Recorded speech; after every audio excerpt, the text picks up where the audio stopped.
when I was lying in the ICU, covered in tubes and fighting for my life.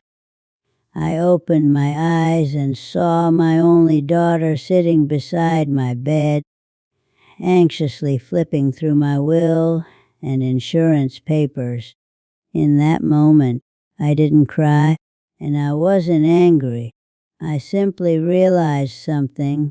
In your later years, the most important thing is not learning what to hold on to, but learning what to let go of. My name is Eleanor Vance, and I'm 78 years old. I spent most of my life repairing boats along the bays of Maine. I knew how to help a weathered vessel survive a storm, but I never imagined that in my old age, the thing that would almost destroy me wouldn't be the wind or the waves, it would be the people around me who constantly drained my energy. If you don't want to learn this lesson the way I did, lying in a hospital bed when it's almost too late, then spend a few minutes with me. Let me tell you about the 5 types of people you should distance yourself from in your later years, even if they are relatives, friends, or the people closest to your heart. The first type is what I call barnacles, people who only know how to take.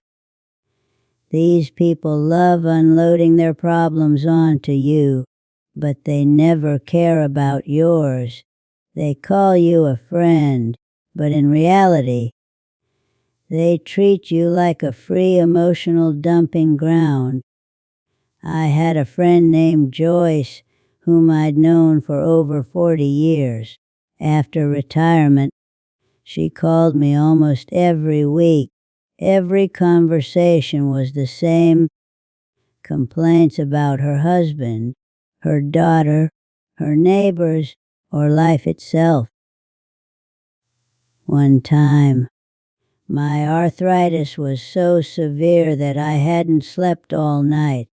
The next day she called, and as soon as I said, "I'm not feeling very well today," she cut me off. "Forget that for a second. I'm furious with my daughter." Then she spent the next half hour talking about herself. After I hung up, I realized something painful. In more than 40 years of friendship, she had never once truly cared about how I was doing. From then on, whenever she started another endless rant, I simply said, "Joyce, I need some rest today. Let's talk another time." Real friendship is a two-way street. It isn't one person constantly carrying the weight of the other. The second type is rust, people who constantly criticize and diminish you. They don't attack you directly. Instead, they slowly eat away at your confidence. My brother-in-law Richard was exactly like that. If I repainted my fence, he said the color was too bright. If I organized my collection of old ship blueprints, he said I was wasting my time at my age. If I joined a community event, he said older people should stay home. No matter what I did, he always found something wrong with it. Eventually, I noticed myself second-guessing everything. Then one day I realized something important. Someone who constantly criticizes others isn't necessarily wiser or more successful. Often, they simply use criticism to make themselves feel important. From that day forward, I stopped asking for his opinion. Whenever he criticized me, I would smile and say, "Maybe, but I like it." Then I went right back to what I was doing. In your later years, the last thing you need is someone who makes you doubt yourself. The third type is an unsecured ballast stone, the person who is always in trouble and always expects you to rescue them. Their life is a constant disaster, and somehow you end up cleaning up every mess. My nephew Leo was like that. By the time he was 30, he had gone through countless jobs, debts, accidents, and unpaid bills. Every time something went wrong, he came to me with tears in his eyes. "Aunt Eleanor, this is the last time. I swear I'll change." And every time, I believed him. I gave him money, support, and second chances. Then one Easter, I missed a community boat launching ceremony that I had spent an entire year preparing for because I was busy helping him deal with another crisis. When it was all over, he didn't even thank me. That night, I sat alone by the harbor, staring at the water, and finally understood the truth. I was living his life for him because he refused to take responsibility for it himself. After that, I told him, "Lo, your life is yours to fix. I won't be giving you any more money." It was one of the hardest things I've ever said, but it was also one of the most freeing. Helping someone is kindness. Living their life for them is not your responsibility. The fourth type is the ungrateful taker. These people become so accustomed to your help that they begin to see it as something they are entitled to. I once had a neighbor named Murray who lived alone and struggled to get around. Every winter, I chopped firewood for him, carried it to his porch, and stacked it neatly for him. I did this for years without complaint. Then one winter, I injured my back and could barely walk.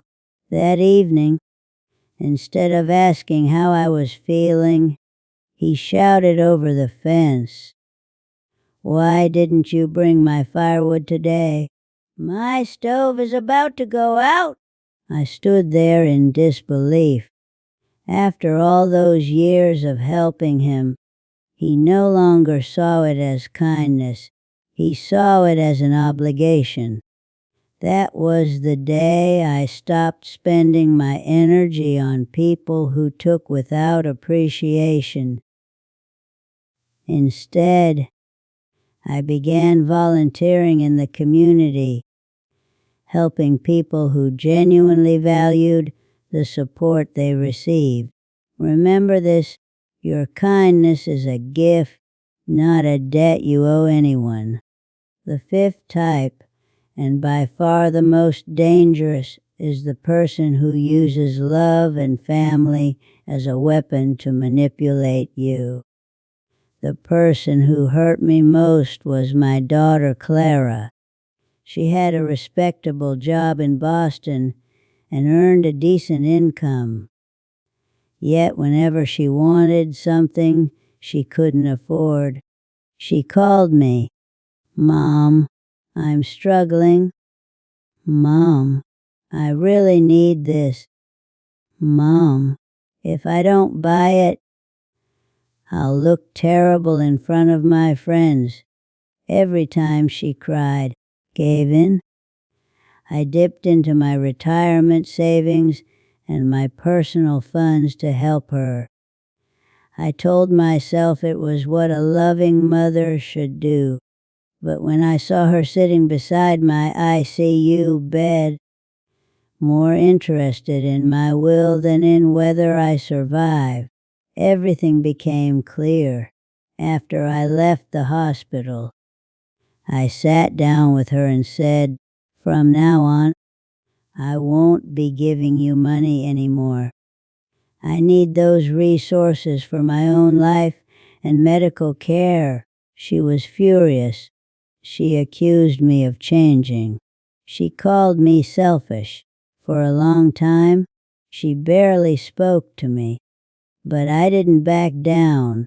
A year later, she had learned to live within her own means, and I had finally stopped financing her lifestyle. Sometimes real love isn't about giving more. Sometimes it's about stopping the behavior that keeps someone dependent. I'm 78 years old now, and I don't hate any of these people. When a boat spends enough years at sea, barnacles attach themselves, rust forms, and parts wear down. The first step in repairing that boat is not painting it.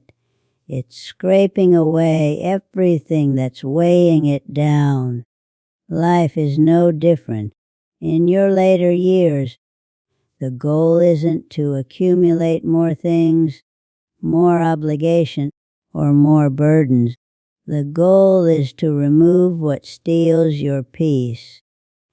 Time is too precious to spend it carrying people who refuse to walk on their own. So if life feels heavier than it should right now, take a careful look around. Is there someone who only takes from you?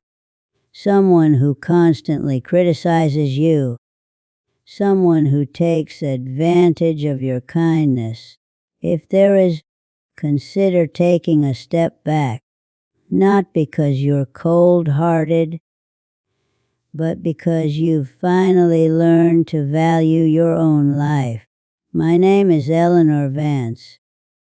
May the rest of your journey be lighter, calmer, and filled with the peace you've spent a lifetime earning.